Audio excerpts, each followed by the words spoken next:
Hey everyone, Tyler here at The Movie Beat. Welcome back to another video.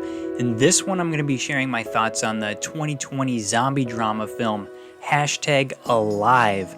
So this one's going to be different than my normal reviews of movies that aren't really widely available yet. So those, I really try to include a lot of spoiler-free content.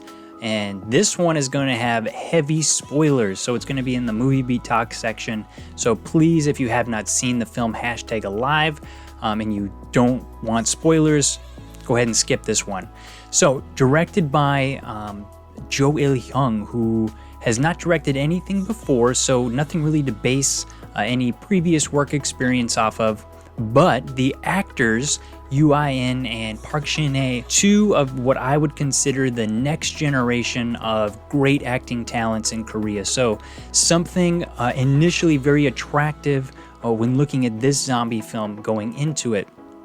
Of course, Yoo-in is from films like Veteran, Burning, or The Throne, and Park Shin-hye was that young lawyer in Heart Blackened, and she's in this movie that's supposed to be coming out sometime. It was supposed to come out in March, actually. It's called Call. It's been postponed due to COVID, but it's probably become one of my most anticipated or looking forward to movies, mainly because I've just been wanting to see it so bad for so long, and it's just like, okay. So anyways, we got some great actors going into it, so can be excited just based on that. Also, very interesting to note about this film, it is based on a script by Matt Naylor from a movie called Alone, which is about a online gamer, streamer who has to survive in his apartment during a zombie apocalypse.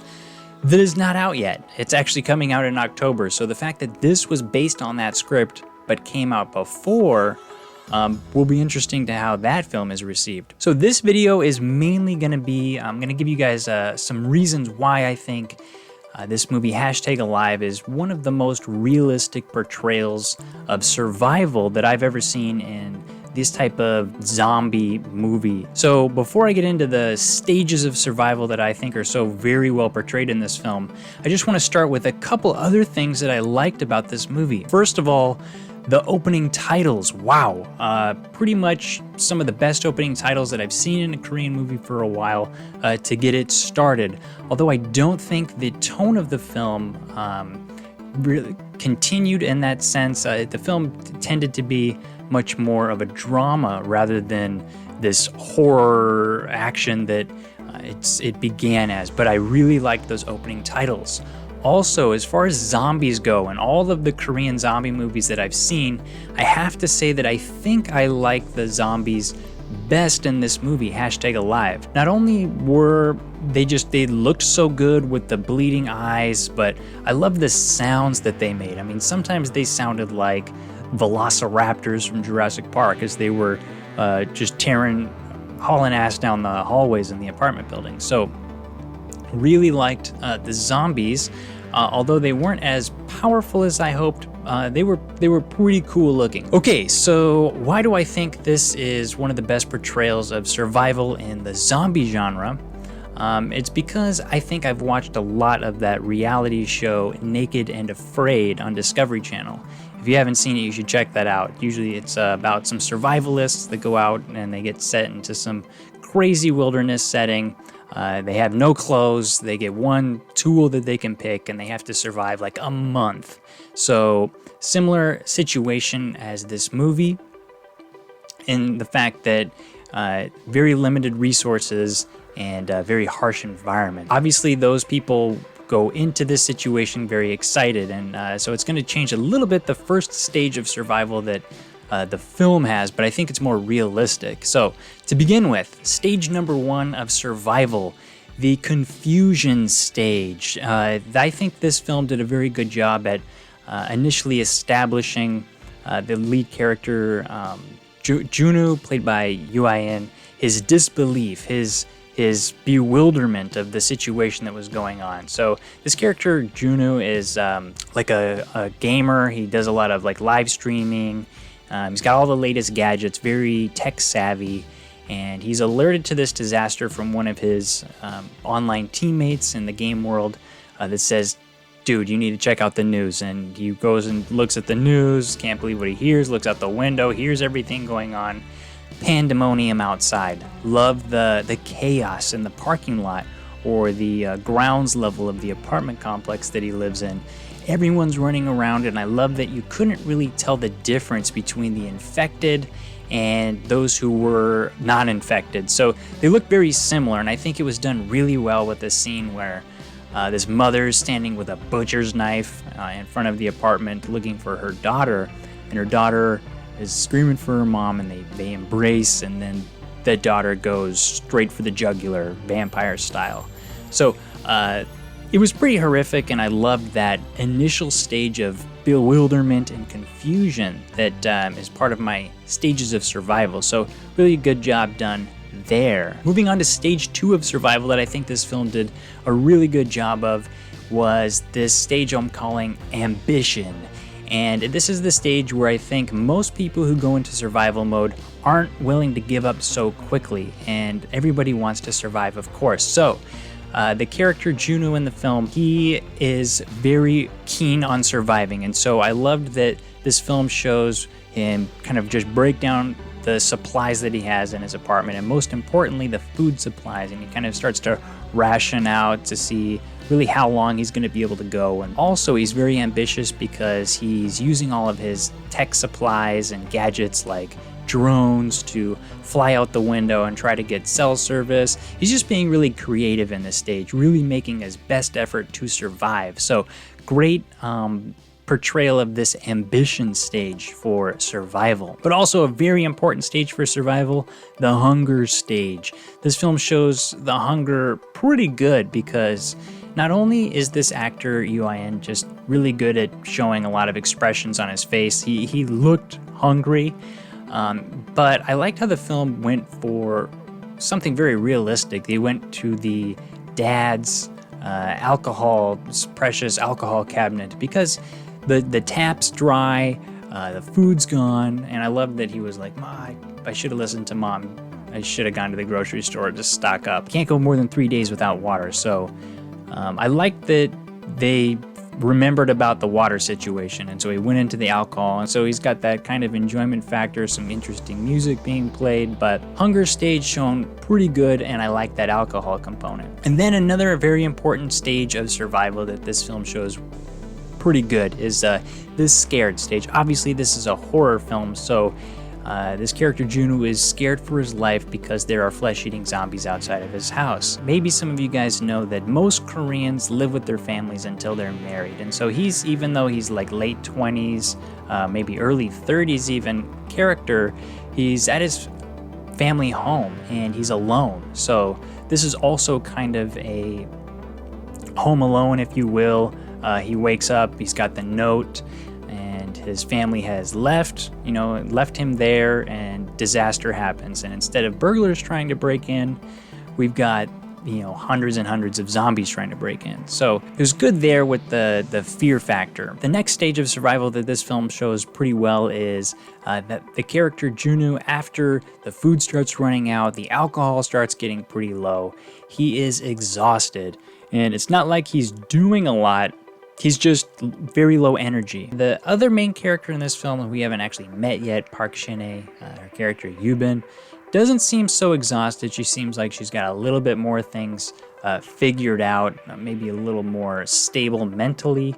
But she seems like she's doing pretty well. She doesn't really look like she's in the middle of a zombie survival situation. So maybe that's saying something about her personality. So then there's this weird stage in the film of survival that if you guys do watch the show Naked and Afraid, there are some episodes or some maybe I would call a season that's called XL, and this is when usually the survivalists are a pair, and in the XL you have a lot of different pairs that are spaced throughout this kind of, they just have like a mental map, this land plot. And so once the survivalists kind of exhaust all of the resources for wherever they're initially based, they eventually start to roam. And when they roam, they have this chance to encounter another group. And so, it's very realistic in that sense because, even that's a planned show. this is what would happen. You know, you exhaust your resources and then you start to move, and then you discover you're not the only one out there. And so at the midpoint, well, early midpoint of the film is when we finally meet the second main character in this film, who lives across the building, a different building in the same sort of apartment complex. It's this team up stage that's done really well. And so when the team ups are for survival, based on the survival shows that I watched, that providing for each other and to kind of prove your worth and to build trust among your survival partner is very important. And so I think this film showed that really well when they were both sort of sending each other food, and June is trying to prove that he's not some lunatic, that, you know, he's someone that she can trust. And so they kind of enjoy each other's company, and it's pretty much a great relief from the downward spiral that this character Junu was on. And it sort of was a little break into the stage that would normally come if he didn't meet anybody, which is the crazy stage. And the crazy stage happens in this film after Junu receives his voicemail that pretty much confirms that his family was most likely eaten by zombies. And then he kind of goes outside on a rampage, really putting himself at great risk. It's crazy how he's running outside with a golf club trying to bash some brains in. He does go a little nuts there, and so I do think the film shows that crazy element really well. Also, there's another character in this film, which I'll get to in a little bit later, who is definitely at the crazy stage of survival. And if that couldn't get any worse, when Junu decides, you know, even if he survives this thing, what does he have to look forward to? There's nothing out there for him. So he decides to hang himself. And then that's kind of when the collab happens that saves his life. So another stage of survival is after the two pretty much exhaust their resources, they need to move. Just like in Naked and Afraid XL, you gotta get moving or else you're gonna die.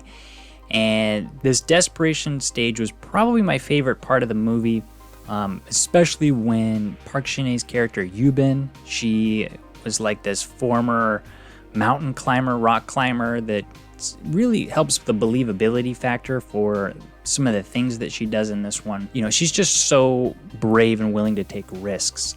And when she decides she needs to jump out her window to make it across into Junu's building and go up to the 8th floor, that was my favorite part, because I got chills when she jumped out that window, and a little bit into her battles in the street with an axe as she cuts through some zombies. Desperation shown pretty well in this film.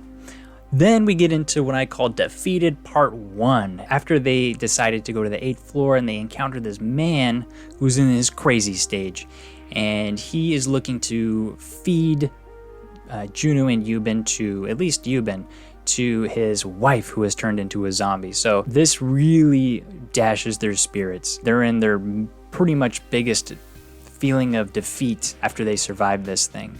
And so this is when Yubin asks Junu to shoot her. I was also kind of like, whoa, did she have any scratches or anything? Like, I thought she was about to show him that she was cut. You know, she was definitely going to be turning into a zombie. So please end it on a human note, not a zombie note. Take me out now. But she ended up not being cut. So a little bit strange there for me. But defeated Part 1. But then we entered this optimistic phase. I don't know if you want to call this they're hallucinating, or they just find out, okay, wait, maybe there is still a chance. And that's when they hear the helicopters and they actually see them flying outside. So they make this mad dash for the roof. And if you watch Naked and Afraid, this is like going to extraction point. And this is when, even though these people have been surviving with almost no food for 3 to 4 weeks, all of a sudden they get this like third wind, and that they're just almost there and they're going to be taken out to safety. So I think this film showed that stage pretty well when they find this energy to make that dash. Then we're in Defeated Stage Part 2, because not only are the helicopters nowhere in sight on the roof, there's nowhere to go, and it is a massive horde of zombies. So they pretty much look at each other and like regret not shooting each other because they know they're about to get eaten. But finally, we get into that last shot in the Naked and Afraid survival show, which they had to have studied this show to write this thing. But it's that proud moment that they made it, and they really battled through the hardest thing you can imagine. They were on death's door, and they managed to survive. That's when the helicopter comes back, and they get in there, blast all the zombies out, and get lifted to safety, almost like they were, getting taken out, like tigers were jumping at their heels. All of the stages of survival, I think, were pretty well shown in this film, and it was, to contrast the other zombie film that came out right after, called Peninsula, very much more of a, like, James Cameron-esque action zombie film.